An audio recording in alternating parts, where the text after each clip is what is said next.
Good morning, class 5. Here I am to teach you science and the topic for today in science is new words. आज हम लोग इस chapter से, इस topic से related communicable और non communicable diseases, health and hygiene से related new word जानेंगे. तो सबसे पहला वर्ड है डाइट. डाइट बोलते हैं आहार को. A type of food that someone's usually Yeats. Diet किसको बोलेंगे? तो इसका लिटररी मीनिंग हो गया आहार.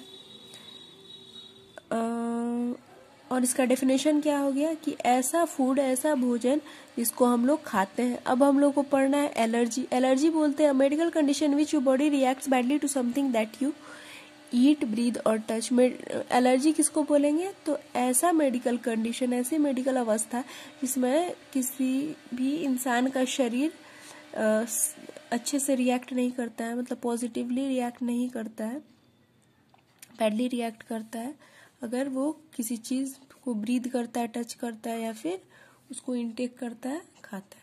Non communicable diseases. Diseases which does not spread from one person to another. बता रहा है नॉन कम्युनिकेबल डिजीज किसको बोलते हैं? तो वैसी बीमारी जो एक पर्सन से दूसरे पर्सन में नहीं फैलती. तो हम लोग को पता है कि नॉन कम्युनिकेबल डिजीज को डिफिशियंसी डिजीज भी कहा जाता है. शरीर में अगर वाइटामिन और मिनरल्स की कमी हो जाती है तो उससे जो बीमारी उत्पन्न होता है, जैसे क्वाशियोकर हो गया, मरास्मस हो गया, ये सब क्या है? नॉन कम्युनिकेबल या डिफिशियंसी डिजीज है. वैसी डिजीज जो एक व्यक्ति से दूसरे व्यक्ति में नहीं फैलती है. Microbes. A very small organism that can be seen only through microscope. Microbes किसको बोलते हैं? तो बहुत छोटा ऑर्गेनिज्म जिसको हम लोग सिर्फ और सिर्फ क्या चीज के थ्रू देख सकते हैं? माइक्रोस्कोप की मदद से ही देख सकते हैं. माइक्रो मीन्स छोटा, ऑर्गेनिज्म मीन्स जीव. ठीक है. Germ. A microbe that cause diseases. अब बता रहा है जर्म किसको बोलते हैं? तो वैसा माइक्रो ऑर्गेनिज्म, वैसा सूक्ष्म जीवी जिसकी वजह से शरीर में रोग हो जाता है. ठीक है. अब हम लोग को पढ़ना है एपिडेमिक. एपिडेमिक किसको बोलते हैं? तो बता रहा है when a large number of people get the same disease over the same period of time. जब बहुत बड़े पैमाने पे, बहुत लार्ज नंबर पे लोग एक ही बीमारी से एक ही समय में ग्रसित है तो उसको एपिडेमिक कहेंगे. इससे आप लोग इजीली रिलेट कर सकते हैं कोविड-19 से. ये भी देख रहे हैं कि केस 11 लाख प्लस तक चला गया है. ठीक है. तो इसको एपिडेमिक या पेंडेमिक कहा जाएगा. Communicable disease. Disease that spread from one person to another.